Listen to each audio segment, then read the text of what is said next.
ప్రభువైన యేసుక్రీస్తు వారి నామంలో మీ అందరికీ నా హృదయపూర్వకమైన వందనాలు చెల్లిస్తున్నాను. ఈరోజు నమ్మిక అనే అంశం మీద దేవుని మాటలు కొన్ని ధ్యానం చేయబోతున్నాం. వాక్యానికి వెళ్ళే ముందుగా చిన్న ప్రార్థన చేసుకుందాం. పరిశుద్ధుడా, ఘనమైన తండ్రి, ఈ వాక్యాన్ని మీడియా ద్వారా ఎంతమంది ఆలకిస్తున్నారు వారిని దర్శించండి, దీవించండి నాయన, బలపరచండి ప్రభువా. మీ గొప్ప కృపను కుమ్మరించమని యేసు నామములో అడుగుచున్నాను తండ్రి, ఆమేన్.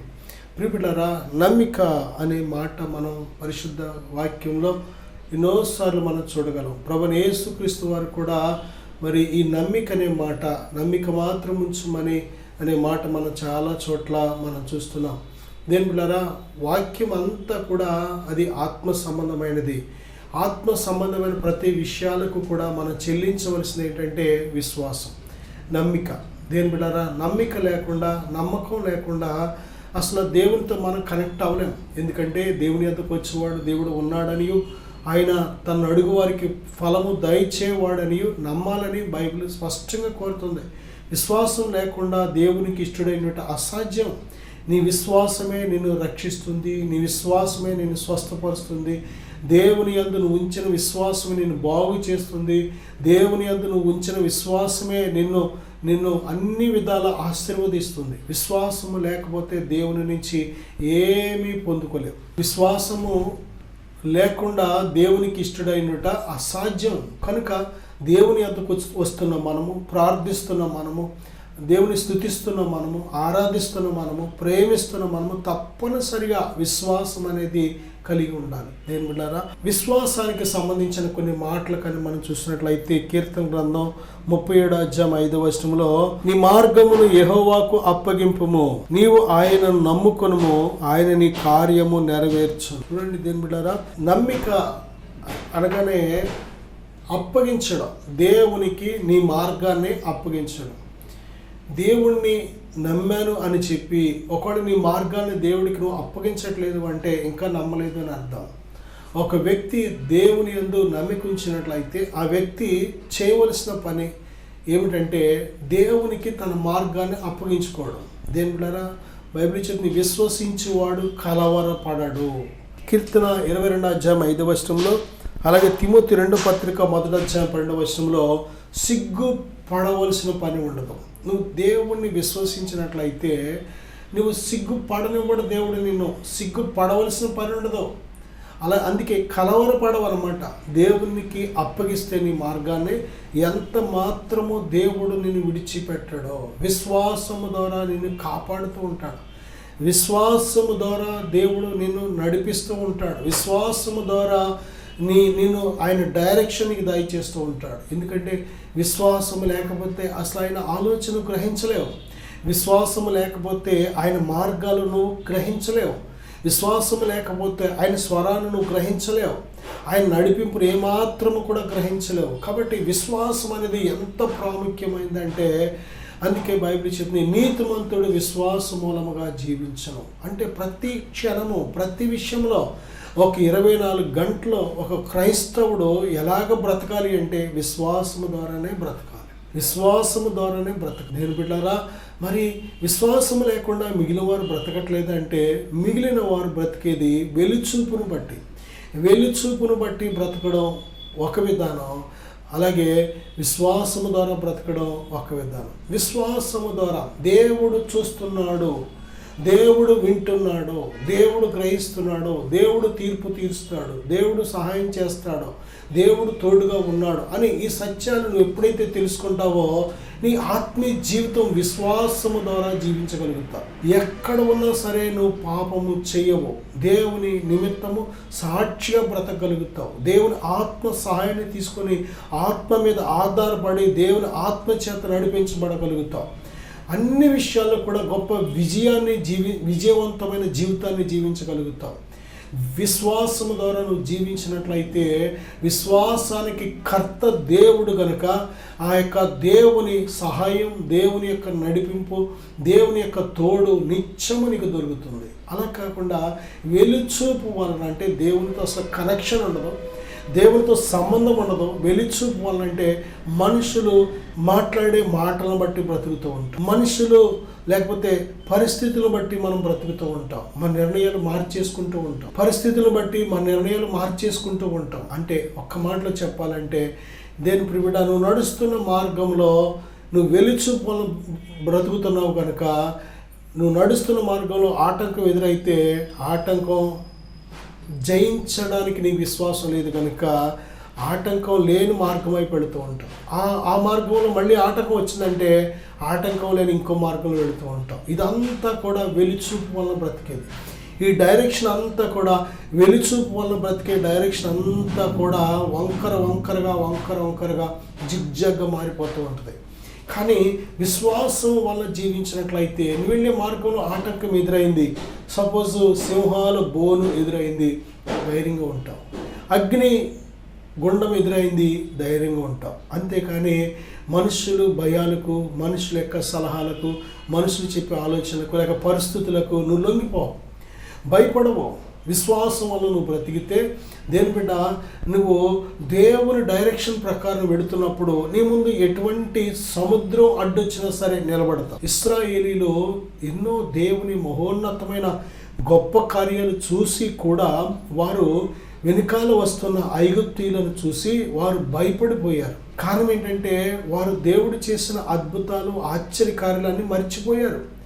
దేని బిడ్డరా, ఎప్పుడు కూడా దేవుడు నీ జీవితంలో గతించిన కాలంలో ఎన్ని రకాలుగా ఆయన కార్యాలు చేశాడో, ఎన్ని రకాలుగా ఆయన నీ జీవితంలో మహిమను చూపించాడో వాటిని మర్చిపోకూడదు, వాటిని జ్ఞాపకం చేసుకుంటూ ఉండాలి. అందుకే దావీదు, దేవుడు నన్ను ఎలుగుబంటి నుండి నా గొర్రెను రక్షించడానికి సహాయం చేశాడు, అలాగే సింహము నోట నుండి ఆ గొర్రె పిల్లను రక్షించడానికి సహాయం చేశాడు, ఆ ఎలుగుబంటిని, ఆ యొక్క సింహాన్ని జయించడానికి శక్తినిచ్చిన దేవుడు ఈ గొలియాతును కూడా జయించడానికి శక్తినిస్తాడు అని దేవుని నామంలో దేవుని మీద తనకున్న విశ్వాసాన్నే తను చెబుతున్నాడు. దేని బిడ్డారా, నమ్మిక అనేది చాలా ప్రాముఖ్యం. హృదయంలో నమ్మిక ఎప్పుడైతే ఉందో అది విశ్వాసము ద్వారా ఆ నమ్మిక బయటికి విశ్వాస సంబంధమైన క్రియల ద్వారా బయట కనబడుతూ ఉంటుంది. ఎందుకంటే క్రియలు లేని విశ్వాసం మృతము కనుక ఎప్పుడు కూడా విశ్వాసం అనేది క్రియలతో ముడిపడి ఉంది. క్రియలు లేని విశ్వాసం ఎంత మృతమో అలాగే విశ్వాసం లేని క్రియలు కూడా అంతే. విశ్వాసం లేకుండా మరి లోకమంతా ఎన్నో మంచి క్రియలు చేస్తూ ఉంటారు, కానీ అది ఆ యొక్క విశ్వాసం దేవుని అందరి విశ్వాసం కాదు కనుక వారి క్రియలు మృతమైన క్రియలను బైబిల్ చెప్తుంది. అందుకే మన నీతి క్రియలు దేవుని ఎదుట మురికి గుడ్డలు. దేని బిడ్డారా, మనము మన భక్తిని బట్టి, మన క్రియలను బట్టి మనం గొప్పవారమని అనుకుంటూ ఉంటాం, కానీ దేవుని ముందు దేవుని ప్రేమ, దేవుని మంచిదనం, దేవుని కృప ముందు అవన్నీ కూడా మురికి గుడ్డల వల్లే కనిపిస్తూ ఉంటాయి. దేని బిడ్డారా, మనకు సమస్తం ఇచ్చింది దేవుడు అయితే మనం ఎవరికైనా చిన్న మేలు చేసామంటే ఇక మరంత గొప్పోళ్ళు లేరనుకొని ఫీల్ అయిపోతూ ఉంటాం. దేవుడిని ఏమాత్రం కూడా మహిమపరచం. అసలు ఈ జీవితం ఇచ్చింది దేవుడు, ప్రాణం ఇచ్చింది దేవుడు, ఆత్మనిచ్చింది దేవుడు, ఈ భూమి మీద పుట్టిన తర్వాత ఆయుష్ ఇచ్చింది దేవుడు, ఆహారం ఇస్తుంది దేవుడు, వస్త్రం ఇస్తుంది దేవుడు, అన్నీ ఇస్తుంది దేవుడు అనే విషయం మనకి ఎప్పుడైతే తెలుస్తుందో దేవుని అందు కృతజ్ఞత కలిగి బ్రతుకుతాం, దేవుని అందు విశ్వాసం ఉంచి బ్రతుకుతాం. కానీ ఎప్పుడైతే ఇవి గ్రహించమో మనము వెలుచూపు వల్ల జీవిస్తూ ఉంటాం. అందుకే చాలామంది కొద్దిసేపు విశ్వాసం వల్ల జీవిస్తారు, మళ్ళీ కొద్దిసేపు వెలుచూపు వల్ల జీవిస్తారు. అందుకే అప్ అండ్ డౌన్స్. ఆత్మీయ జీవితంలో అప్ అండ్ డౌన్స్ ఎందుకు? కొద్ది కాలం నిలబడతారు, కొద్ది కాలం పడిపోతారు, మళ్ళీ కొద్ది కాలం నిలబడతారు, కొద్ది కాలం పడిపోతారు. కారణం ఏంటంటే విశ్వాసం అనేది పవర్ కట్ అవుతున్నట్టు విశ్వాసం అనేది పోగొట్టుకుంటూ ఉంటారు. ఎప్పుడు కూడా విశ్వాసికి ఉండవలసిన లక్షణం ఏంటంటే దేని బిడ్డారా, ఎడతెగక దేవుని యందు నమ్మిక ఉంచడం. దేని బిడ్డారా చూడండి, నీ మార్గాలు దేవునికి అప్పగించుకోవడం, ప్రతి విషయంలో కూడా దేవునికి చోటు ఇవ్వడం, నీ జీవిత ప్రయాణంలో ప్రతి విషయంలో దేవుని సహాయం మీద ఆధారపడ్డాం, దేవుని ఆలోచన మీద ఆధారపడ్డాం. నీతిమంతుడు విశ్వాసమూలంగా జీవించడానికి ప్రభు చెప్పినట్టు ఎప్పుడైతే అన్ని విషయాల్లో, అన్ని సమయాల్లో, అన్ని స్థితులలో, అన్ని స్థలాల్లో కూడా దేని మీద నువ్వు ఎప్పుడైతే దేవునికి చోటిచ్చి దేవుని మీద ఆధారపడతావో, దేవుడిచ్చే నడిపింపు కోసం ఎదురు చూస్తూ ఉంటావో, ఇది విశ్వాసము ద్వారా నువ్వు జీవిస్తున్నట్లు లెక్క. విశ్వాసము దేని మీద ఎప్పుడో మేజర్ పెద్ద పెద్ద సమస్యలు వచ్చినప్పుడు కాదు, ప్రతి చిన్న విషయంలో కూడా విశ్వాసం, ప్రతి చిన్న విషయంలో కూడా దేవుని మీద ఆనుకోవడం, ప్రతి చిన్న విషయంలో కూడా దేవునితో చెప్పడం, ప్రతి చిన్న విషయంలో కూడా దేవుని ఆలోచన కోసం కనిపెట్టడం. దేని బిడ్డారా, దేవుని ఆత్మ నడిపింపుతో నువ్వు ఎప్పుడైతే జీవించడం ప్రారంభిస్తావో అది విశ్వాస మూలముగా నువ్వు జీవిస్తున్నట్టు దాని అర్థం. దేని బిడ్డారా, కీర్తన గ్రంథం 39:7 భక్తుడు అంటాడు కదా, ప్రభువా నేను దేని కొరకు కనిపెట్టుకొందును, నిన్నే నేను నమ్ముకొని ఉన్నాను అంటున్నాడు ఆయన. నిజమే, దేని కొరకు కనిపెట్టుకోవాలి? దేవుని యందు విశ్వాసం ఉంచిన వ్యక్తి, దేవుని నమ్ముకున్న వ్యక్తి దేవుని కోసం కనిపెట్టుకోవాలి, దేవుడిచ్చే జవాబు కోసం కనిపెట్టుకోవాలి. ఎప్పుడు కూడా దేని బిడ్డారా, దేవుని కోసం కనిపెట్టకుండా మన జీవితంలో మరి ఒక భయంకరమైన శత్రువు ఎవరంటే తొందరపాటు. అంటే మన సమయంలో అయిపోవాలి, మనం అనుకున్నట్టు జరిగిపోవాలి. ఎప్పుడు కూడా మన సమయంలో అయిపోవాలి, మనం అనుకున్నట్టు జరిగిపోవాలి. ఈ తొందరపాటు ఎప్పుడైతే ఉంటుందో, మన మనసు, మన హృదయం, మన ప్రాణం ఎప్పుడైతే తొందరపడుతూ ఉంటుందో దేవుడిచ్చే జవాబు మనం ఎదురు చూడం. దేని బిడ్డారా, దేవుడిచ్చే జవాబు కోసం మనం ఎదురు చూసేవాడికి ఉన్నప్పుడే మరి విశ్వాసం అనేది కార్యరూపం దాలుస్తూ ఉండాలి. ఎప్పుడైతే మనం దేవుని కోసం ఎదురు చూడమో, ఆయన కోసం మనం కనిపెట్టుకోమో, ఆయన జవాబు ఇచ్చే వరకు ఎదురు చూడమో, అప్పుడే మన స్వైచ్ఛత్వం అనేది మనం చేసేస్తూ ఉంటాం.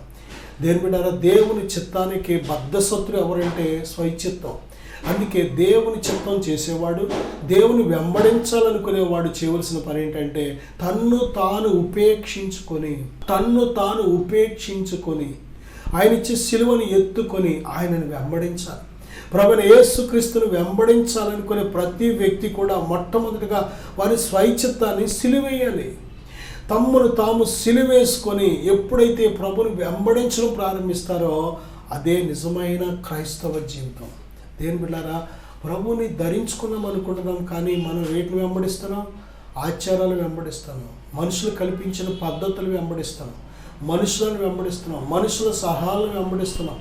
అందుకే కీర్తన 1:1 చూసినట్లయితే, దుష్టుల ఆలోచన చొప్పున నడువక, పాపుల మార్గమున నిలువక, అపహాసకులు కూర్చుండు చోట కూర్చుండక, దివారాత్రము దేవుని ధర్మశాస్త్రమును ధ్యానించేవాడు ధన్యుడని బైబిల్ చెప్తుంది. దేవుని వాక్యం ధ్యానించడమే కాదు, దేవుని వాక్య ప్రకారం జీవించేవాడు ధన్యుడు. దేని బిడ్డారా, ఇక్కడ మనం చూసినట్లయితే కీర్తన గ్రంథం 40:4 గర్విష్ఠులనైనను త్రోవ విడిచి అబద్ధముల తట్టు తిరుగువారినైనా లక్ష్య పెట్టక యెహోవాను నమ్ముకొనువాడు ధన్యుడు. గర్విష్ఠులను, త్రోవ విడిచి అబద్ధముల తట్టు తిరుగువారిని లక్ష్య పెడుతూ ఉంటాం. మనం ఎప్పుడు కూడా మనం చేసే ఒక పొరపాటు ఏమిటంటే గర్విష్ఠులను ఫాలో అవుతూ ఉంటాం, అబద్ధాన్ని ప్రేమించి జరిగించే వాళ్ళను ఫాలో అవుతూ ఉంటాం, వ్యర్థమైన వాటిని ప్రేమించి అనుసరించే వాళ్ళను ఫాలో అవుతూ ఉంటాం, లోకస్తులు ఫాలో అవుతూ ఉంటాం, అవిశ్వాసులు ఫాలో అవుతూ ఉంటాం, భక్తిహీనులు ఫాలో అవుతూ ఉంటాం. అక్కడే మన ఆత్మీయ జీవితం డిస్టర్బ్ అవుతూ ఉంటుంది. ఎప్పుడు కూడా దేవుని యందలి భయభక్తులు కలిగిన నీవు, దేవుని ప్రేమించి దేవుని ఆత్మ కలిగిన నువ్వు, దేవుడిచ్చి ఆలోచన కోసం కనిపెట్టుకొని ఆయన ఆలోచన ప్రకారం జీవించినప్పుడు నీ జీవితం బహుగా ఫలిస్తూ ఉంటుంది. దేనికైనా దేవుడు నడిపించే మార్గంలో ఒకవేళ కష్టం వచ్చినా, ఒకవేళ నష్టం వచ్చినా అన్నిటినీ దేవుడు మేలుగా మారుస్తూ ఉంటాడు.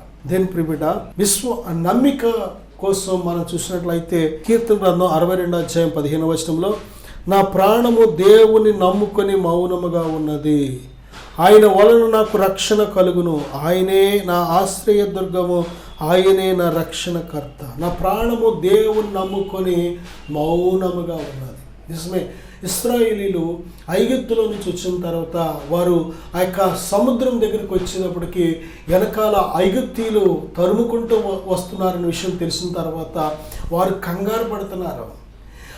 మరి మోషే అంటున్నాడు, దేవుని యందు నమ్మిక ఉంచి మౌనంగా ఉండండి. యెహోవా నేడు కలుగజేయ రక్షణను మీరు కనులారా చూస్తారు. ఆయన సన్నిధిలో మనం మౌనంగా ఉండటం ద్వారా కూడా బలం పొందుకుంటాం. ఆయన సన్నిధిలో మౌనంగా ఉన్నప్పుడు విజయాన్ని చూస్తాం. మౌనం ఎప్పుడు ఉండగలం అంటే ఆయన మీద నమ్మిక ఉన్నప్పుడే. ఆయన మీద నమ్మిక ఉంది అనే దానికి గుర్తు ఏంటంటే సైలెన్స్. దేవుని నమ్మిన మనము అనేక సార్లు మన నోరు విప్పేలాగా లోకం మనను ఏం చేస్తుందంటే రెచ్చగొడుతూ ఉంటుంది. మన ప్రతి నోటి మాట కూడా మన విశ్వాస స్థాయిని తెలియపరుస్తూ ఉంటుంది. అనేక సార్లు తొందరపడే మాటలు రాకుండా, దేవుడు అవిశ్వాసం మాటలు రాకుండా మనము మౌనంగా ఉండడం చాలా మంచిది. దీని ప్రియలారా, జ్ఞానవంతులు బుద్ధిమంతులకు ఉండే లక్షణం ఏంటంటే ఎక్కువ శాతం మౌనంగా ఉంటారు. ఆత్మతో ఎక్కువగా దేవునితో మాట్లాడేవారుగా ఉండాలి. మన మనసుతో దేవునితో ఎక్కువగా మాట్లాడేవారుగా ఉండాలి. కానీ మనుషులతో మాత్రం ఎక్కువ శాతం ఎంతవరకు అంతవరకే మాట్లాడేవారుగా ఉండాలి. నిజమే, ఒకవేళ ఇశ్రాయేలీలు అందరూ కూడా వారిలో వారు మాట్లాడుకున్నారు అనుకోండి, అక్కడ అవిశ్వాసులు కూడా ఉంటారు. అవిశ్వాసుల మాటలు వింటున్నప్పుడు, అవిశ్వాస మాటలు వీరు మాట్లాడుతున్నప్పుడు ఒకవేళ నిజమేనేమో, చనిపోతామేమో, ఐగుప్తీయులు చంపేస్తారేమో, లేకపోతే నీటిలో పడి చావాలేమో అనే వీరికి కూడా అవిశ్వాసం అనే వ్యాధి అంటుకునే అవకాశం ఉంటూ ఉంటుంది. కాబట్టి దేని బిడ్డారా, అవిశ్వాసుల దగ్గర మనం నోరు విప్పడం మంచిది కాదన్నప్పుడు మౌనంగా ఉండడం మంచిది. ప్రభువైన యేసుక్రీస్తు వారు ఒక అధికారి కుమార్తె మరి చనిపోయినప్పుడు ఆమెను బ్రతికించడానికి ఆయన వెళ్ళాక అక్కడ చాలామంది అవిశ్వాసులుగా ఉన్నారు. పిల్లల గ్రోవులు వాయించేవారు చాలామంది దేవుని ప్రియబిడ్డలారా ఉండి ఆ బిడ్డ చనిపోయిందని విషాదమైన ఆ గానాలు విలపిస్తున్నప్పుడు ప్రభు అన్న మాట, ఆమె చనిపోలేదు, ఆమె నిద్రిస్తుంది అనగానే వారు ఆయనను ఎగతాళి చేశారు, అపహసించారు. అక్కడ ఇంకా చాలామంది అదే విధంగా ఉన్నారు. ఆమె చనిపోలేదనే మాట అందరూ విని ఆయనను అపహసించారు. అవిశ్వాసులు, వారి నోరు అవిశ్వాస నోరు కనుక, అవిశ్వాస హృదయం కనుక అవిశ్వాస మాటలు వారి నోటంట వచ్చినాయి. కాబట్టి అవిశ్వాస గుంపుని ప్రభు ఏం చేశారంటే బయటికి పంపించేశారు, తలుపేసేశారు. కేవలం ఆ యొక్క పాపను, తల్లిదండ్రిని, తన శిష్యులను మాత్రమే ఉంచారు ఆయన. కారణం ఏంటంటే విశ్వాసం అద్భుతాలు చేసేది. విశ్వాసం డిస్టర్బ్ అవ్వకుండా ఉండాలి అంటే, విశ్వాసం ద్వారా గొప్ప కార్యాలు మనం చూడాలంటే అవిశ్వాసం అనే స్వరం మనలోంచి రాకూడదు. అవిశ్వాసులుగా మాట్లాడే మనుషుల మాటలు మన చెవిని పడకుండా ఉంటూ ఉండాలి. దేవుని ప్రియబిడ్డ, ఇక్కడ మనం చూసినట్లయితే దేవుడు మన నమ్మిక చొప్పున మనకు చేసే దేవుడు కనుక, మన నమ్మిక చొప్పునే ఆయన శక్తి మనలో ప్రవహిస్తుంది కనుక మనము ఎప్పుడు కూడా ఆయన నమ్మిన మనము అనేక సార్లు ఆయన కోసం కనిపెట్టుకుంటూ ఆయన జవాబిచ్చే వరకు కూడా మౌనంగా ఉండాలి. అది నీకు మంచిది, అది నీకు ఆశీర్వాదం. తప్పనిసరిగా జవాబిచ్చే దేవుడు ఆయన, గొప్ప గొప్ప కార్యాలు జరిగించే దేవుడు కనుక ఆయన కార్యం జరిగే వరకు కూడా ఆయన సన్నిధిలో ఓపికతో ఎదురుచూడు. నీ నమ్మికను దేవుడు సిగ్గుపరచడు. ఆయన నమ్మిన నువ్వు కలవరపడవలసిన పని లేదు. కీర్తన గ్రంథం 78:32 ఇంత జరిగినను వారు ఇంకనూ పాపము చేయుచు ఆయన ఆశ్చర్య కార్యములను బట్టి ఆయనను నమ్ముకొనకపోయారు. దేవుని కార్యాలను ఏం చేయాలంటే మనం నమ్మాలి. నమ్మినట్లయితే ఇక పాపము చేయకూడదు. దేవుని యందలి మంచి నమ్మిక ఉన్న వ్యక్తికి ఉండే లక్ష్యం ఏంటంటే పాపము చేయడు. పాపము చేసేవాడు దేవుని సంబంధి కాదు, సాతాను సంబంధి. పాపము చేసేవాడు అవిశ్వాసి, పాపం చేసేవాడు భక్తిహీనుడు, పాపం చేసేవాడు దేవునిని ఎరుగనివాడు. కాబట్టి దేవులారా, నీవు ఎప్పుడైతే పాపము అనేది నీ జీవితంలో మొదలవుతుందో ఇక నువ్వు అవిశ్వాసం అని అర్థం. నీలో ఉన్న నమ్మికను పోగొట్టుకున్నావని అర్థం. ప్రభు మీద ఉన్న నీకున్న విశ్వాసాన్ని పాడు చేసుకున్నావని అర్థం. కాబట్టి పాపం అనేది విశ్వాసానికి విరోధంగా పనిచేస్తూ ఉంటుంది. పాపము చేసే వ్యక్తిలో విశ్వాసం ఉండలేదు, విశ్వాసి జీవితంలో పాపం అనేది రాలేదు. కాబట్టి నా సహోదరుడా, కీర్తన 91:2 నేను నమ్ముకొను నా దేవుడని ఆయనను గురించి చెప్పుదును అంటున్నాడు అక్కడ.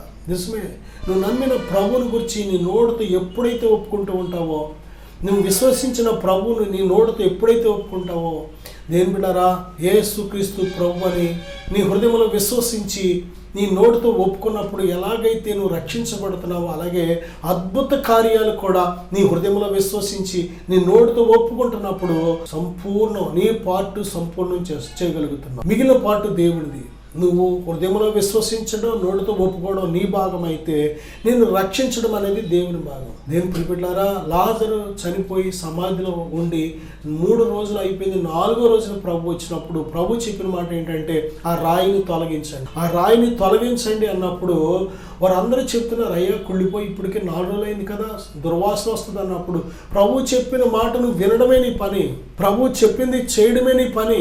దేవుని మాట ఎప్పుడైతే నువ్వు గైకొంటావో అది నీ భాగం. మిగిలిన భాగం, కుళ్ళిపోయిన లాజరును ఏ నరుడు బ్రతికించలేడు, ఏ వైద్యుడు బ్రతికించలేడు. అది దేవుని పని. నీ పని నువ్వు చేసినప్పుడు దేవుడు తన పనిని చేయడానికి సిద్ధంగా ఉంటూ ఉంటాడు. నా సహోదరుడా, సహోదరి, దేవుని చిత్తానుసారంగా మనం ఏది చేస్తామో, దేవుని చిత్తానుసారంగా మన పార్ట్ మనం చేసినప్పుడు మిగిలిన ఆయన పార్ట్ ఆయన చేసేవాడిగా ఉన్నాడు. నా సహోదరుడా, సహోదరి, విశ్వాసము, నమ్మిక అనేది 2 కూడా చాలా శక్తివంతమైన పదార్థాలు ఇవి. విశ్వాసం అనేది వినుట వలన విశ్వాసము కలుగుతుంది.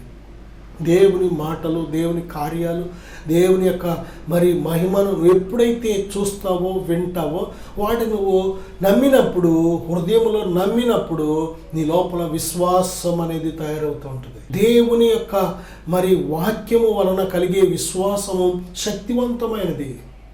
అల్ప విశ్వాసులుగా మనం ఉంటే ఏమీ పొందుకోలేము.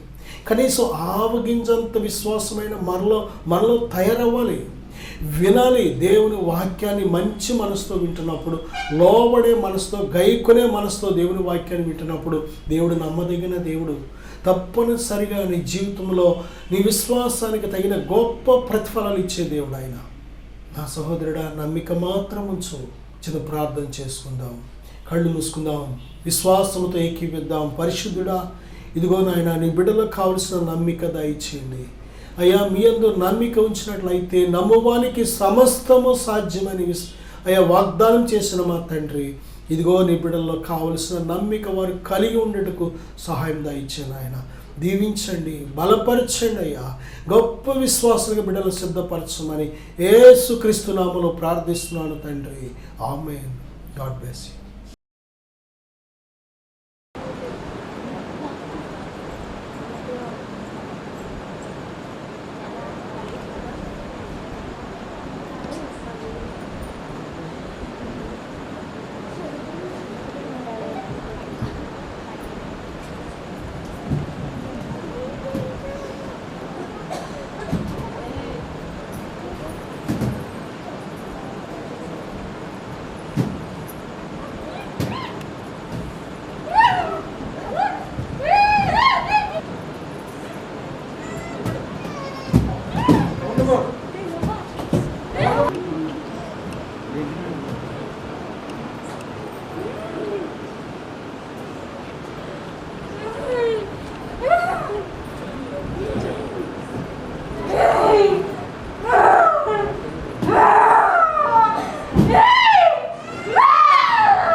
ఎక్కడి నుంచి వచ్చావు?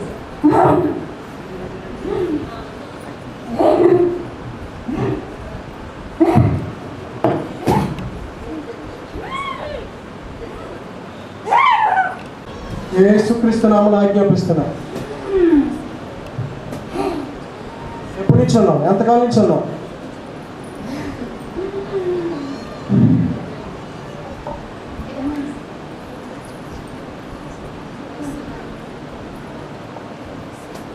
In the name of Jesus Christ.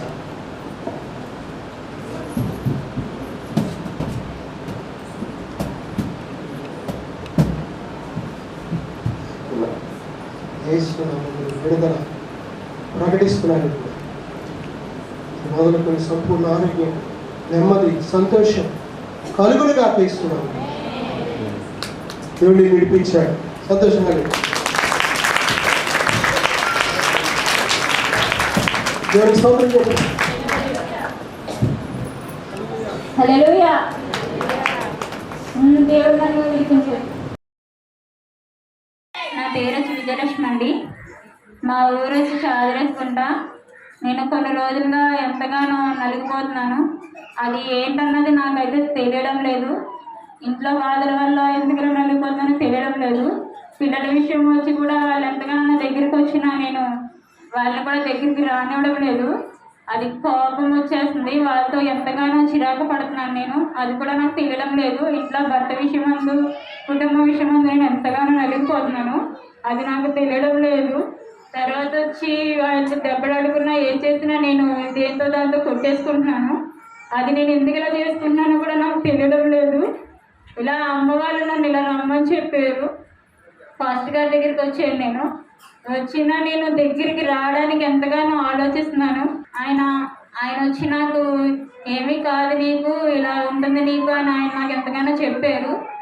చెప్పి నేను ఆయన దగ్గరికి వచ్చేసరికి జీవజలాలు ఇలా జల్లడం వల్ల నాలో ఉన్న దురాత్మ ఎంతగానో బయటికి వెళ్ళిపోయింది. దేవుడు నన్ను ఎంతగానో దీవించి నాకు ఇంత ఆరోగ్యవంతమైన శక్తిని నాకు కలగజేశారు. తలలో ఉన్న భారం మొత్తం నాకు ఎంతగానో తొలగిపోయింది. తలలో ఎంతగానో బాధపడుతూ నాకు ఏదేదో అయిపోతున్నట్టు దేంతోనో కొట్టేసుకుంటున్నాను నేను. అలాంటిది దురాత్మ నాలో ఉండి నన్ను ఎంతగానో శోధన పెట్టింది. ఈ పెట్టడం వల్ల నాకు ఈ జీవజలాలు జల్లడం వల్ల నాకు ఎంతగానో పరిశుద్ధాత్మ నాకు ఎంతగానో కలగజేసాడు దేవుడు. నాకు ఎంతగానో ఇప్పుడు తేలిగ్గా ఉంటుంది.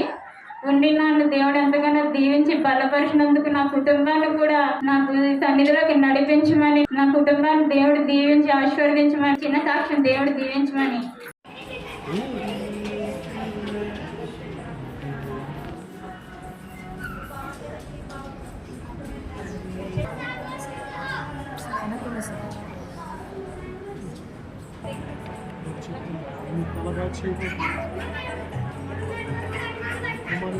త్వరగా వాడుకోబోతుంది.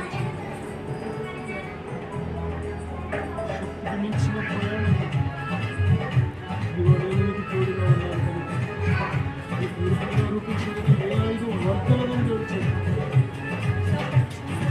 మార్గాన్ని సరళం చేయబోతున్నారని